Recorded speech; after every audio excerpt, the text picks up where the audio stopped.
Bismillahirrahmanirrahim. Assalamualaikum warahmatullahi wabarakatuh. Alhamdulillahirrahmanirrahim. Wassalatu wassalamu ala asrofil anbiya wal mursalin wa ala alihi wa sahbihi ajmain. Asyhadu an la ilaha illallah wa asyhadu anna Muhammadan abduhu wa rasuluh. Allahumma shalli ala Muhammad wa ala ali Muhammad. Ya ayyuhal hadirun ittaqullaha haqqa tuqatih wa la tamutunna illa wa antum muslimun. Wa qala Allah ta'ala fil Qur'anil Karim, a'udzu billahi minasyaitonir rajim. Bismillahirrahmanirrahim. Laqad kana lakum fi Rasulillahi uswatun hasanah. Al-ayah. Wa qala Rasulullah sallallahu alaihi wasallam, kullukum ra'in wa kullukum mas'ulun an ra'iyatihi. Hadirin rahimakumullah. Alhamdulillahirrahmanirrahim. Pada saat ini kita bisa bertemu lagi dalam channel Wiratanung Datar. Mudah-mudahan dengan adanya silaturahim ini bisa makin dekat. Silaturahim kita memperpanjang umur dan memurahkan rezeki, menggampangkan rezeki, dan mudah-mudahan kita ada dalam lindungan Allah SWT, ada dalam sehat walafiat lahir dan batin, baik kita, keluarga kita, anak cucu kita. Amin ya Allah ya Rabbal alamin. Pada saat ini saya akan mencoba dengan judul materi mencari pemimpin yang baik, sebagaimana firman Allah Subhanahu wa taala, laqad kana lakum bi Rasulillahi uswatun hasanah. Sungguh telah ada bagimu pada diri Rasulullah sallallahu alaihi wasallam ada suri teladan yang baik. Kita mencari figur, mencari contoh pemimpin yang baik dan sempurna adalah Nabi Muhammad SAW. Oleh karena itu kita diwajibkan harus berusaha untuk mencari pemimpin yang baik, baik untuk dunia, baik untuk akhirat kelak. Kalau berbicara pemimpin dari sekup yang terkecil sampai sekup yang terbesar, contohnya yang paling bawah ada RT, ada RW, ada kepala desa, camat, bupati, dan wali kota, gubernur, juga presiden yang memimpin negara.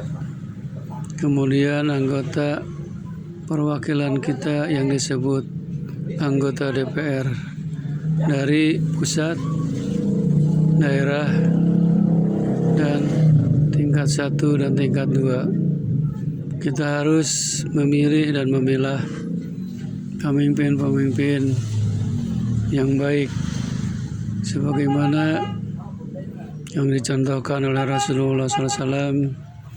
Pemimpin yang baik harus memenuhi 4 kategori.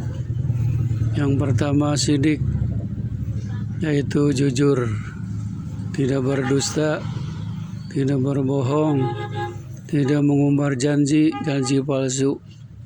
Sebelum jadi pemimpin, biasanya calon pemimpin itu dekat kepada rakyat.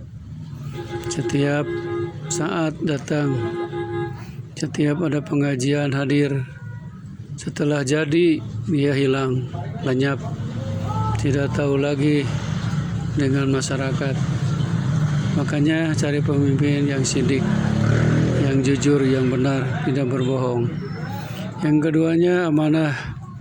Amanah itu orang yang dapat dipercaya, karena pemimpin menanggung beban, tanggung jawab amanah dari rakyat untuk dilaksanakan dengan sebaik-baiknya, penuh dengan tanggung jawab. Amanah ini akan diminta pertanggungjawaban. Oleh karena itu, carilah pemimpin yang amanah, bukan pemimpin yang hianat.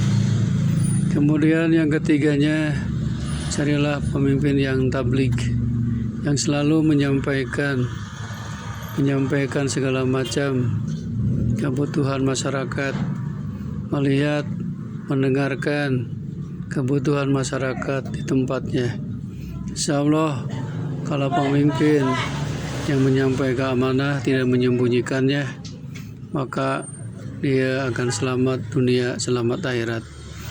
Yang keempat, carilah pemimpin yang patonah, yang cerdas, yang pintar, yang bisa mengelola masyarakat, bisa mensejahterakan rakyat, bangsa, dan negara. Insya Allah, kalau pemimpinnya yang cerdas, pasti negara akan maju, negara akan subur makmur.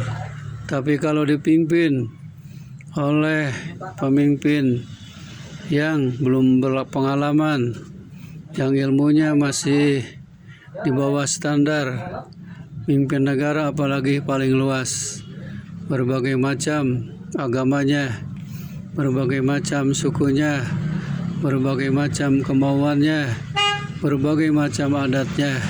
Kalau tidak cerdas, tidak akan bisa memelihara, mensejahterakan rakyatnya. Oleh karena itu, carilah pemimpin yang cerdas, pintar. Di akhir nanti, para pemimpin jangan sewenang-wenang atau otoriter, kemauan sendiri. Sebab asal muasalnya pemimpin itu, apalagi wakil rakyat, dari rakyat, oleh rakyat, untuk rakyat. Jadi yang paling tertinggi kekuasaan adalah rakyat. Maka manfaatkan, usahakan untuk mensejahterakan rakyat. Hadis Rasulullah SAW, kulukum ra'in, setiap kamu adalah pemimpin. Kita pribadi masing-masing memimpin diri kita. Kalau kepala keluarga sebagai bapak memimpin istri dan anak-anaknya. Kalau istri memimpin dia sendiri dan anak dan keluarganya. Wa kullukum mas'ulun an ra'iyatihi. Setiap pemimpin akan diminta pertanggungjawabannya nanti di yaumul akhir. Oleh karena itu, jadilah pemimpin yang baik, yang amanah, yang sidik, yang tabligh, yang cerdas atau patonah.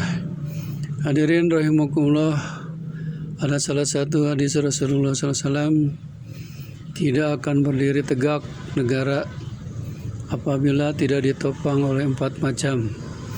Yang pertama, imamun adilun, pemimpin yang adil. Kalau negara dipimpin oleh imam yang adil, suatu kampung dipimpin oleh pemimpin yang adil, insya Allah akan selamat. Kemudian yang keduanya ditopang oleh para ulama, sebab ulama ini yang mencerahkan masyarakat, yang menasihati masyarakat tentang agama. Makanya antara umara dengan ulama harus bersatu, jangan berpecah belah, harus saling mendukung untuk mensejahterakan umat agar negara atau kampung maju. Kemudian yang ketiganya, orang-orang yang kaya, dermawan. Yang kelima, orang-orang fakir yang tidak punya apa-apa, dia selalu mendoakan kepada negaranya menjadi pemimpin yang adil, ulama yang memberi nasihat agama, orang kaya yang menolong fakir miskin, orang fakir selalu mendoakan baik kepada negaranya. Insya Allah, kalau sudah bersatu, ditopang oleh 4 macam ini, negara akan berdiri tegak. Hadirin rahimakumullah, ada salah satu hadis Rasulullah SAW, kita jangan terlena dengan jabatan, lupa daratan, Ada istilah kacang lupa kulit. Sebelum jadi pemimpin, dia itu selalu sering datang ke masyarakat, silaturahim ke masyarakat. Setelah terbukti dan menjabat sebagai jabatan jadi pemimpin, jauh. Itulah yang tidak diharapkan oleh masyarakat. Jadilah pemimpin yang tidak KKN. Apa itu KKN? KKN adalah korupsi. Korupsi adalah musuh bersama yang harus dibasmi. Sebab korupsi ini merugikan seluruh masyarakat. Keduanya kolusi, kong kali kong, keluarganya yang dijadikan sebagai pendamping, sebagai sahabat di berbagai macam instansi. Yang kelima, nepotisme. Nepotisme adalah sudah merajalela. KKN ini adalah merupakan penyakit yang harus dijauhi. Sedangkan di dalam Quran, wala ta'kulu amwalakum bainakum bil batil. Dan janganlah kamu memakan hartamu di antaramu bil batili, dengan jalan batil.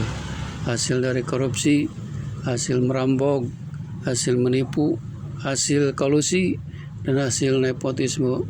Hartanya tidak akan barokah, pasti hartanya akan habis. Hadirin rahimakumullah, sebagai pemimpin punya tugas berat.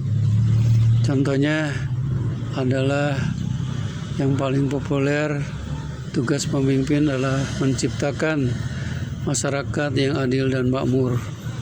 Masyarakat harus adil dalam segala hal, baik adil dalam pendidikan, adil dalam segi sandang, pangan, dan papan. Makmur itu artinya segala anda. Jangankan sampaikan tanahnya makmur, tetapi masyarakatnya lebur, masyarakatnya hancur. Yang kedua, pemimpin harus bisa mencerdaskan kehidupan bangsa. Sebab bangsa yang bodoh, negara tidak akan maju, malahan akan merusak. Yang ketiga, pemimpin harus bisa menjaga toleransi, saling hormat menghormati, baik itu dalam ras, saling harga menghargai. Sebab apalagi negara NKRI, Negara Kesatuan Republik Indonesia ini berbagai macam suku, ras, agama. Untuk selalu toleransi, saling harga menghargai, saling tolong menolong. Itu adalah tugas pemimpin. Kemudian pemimpin harus memberikan contoh teladan yang baik. Jangan hanya cuman bisa menyuruh saja, tetapi contoh Rasul, langsung turun tangan memberikan contoh kepada umatnya. Kelima, menciptakan suasana aman, tentram, dan damai antara suku, ras, agama, dan bahasa. Harus diciptakan suasana aman dan tentram. Insya Allah kalau masyarakat aman tentram, ibadah pun akan tentram. Yang keenam, pemimpin harus bisa melindungi masyarakat lahir dan batin terhadap masyarakat, bangsa, dan negara, supaya menjadi baldatun thayyibatun baraburun ghafur, menjadi negara yang baik, yang maju, yang subur, yang makmur, warabun ghafur, dan Allah akan memberikan ampunan kepada umatnya dan pemimpinnya. Hadirin rahimakumullah, itulah sekilas tentang mencari pemimpin yang baik adalah kewajiban kita. Jangan kita memilih pemimpin yang kurang baik, apalagi tidak baik. Sebab kalau kurang baik dan tidak baik, kita akan terbawa kejelekannya. Mudah-mudahan negara kita ini ada dalam lindungan Allah Subhanahu wa taala. Akhirul kalam, wabillahi taufiq wal hidayah. Assalamualaikum warahmatullahi wabarakatuh.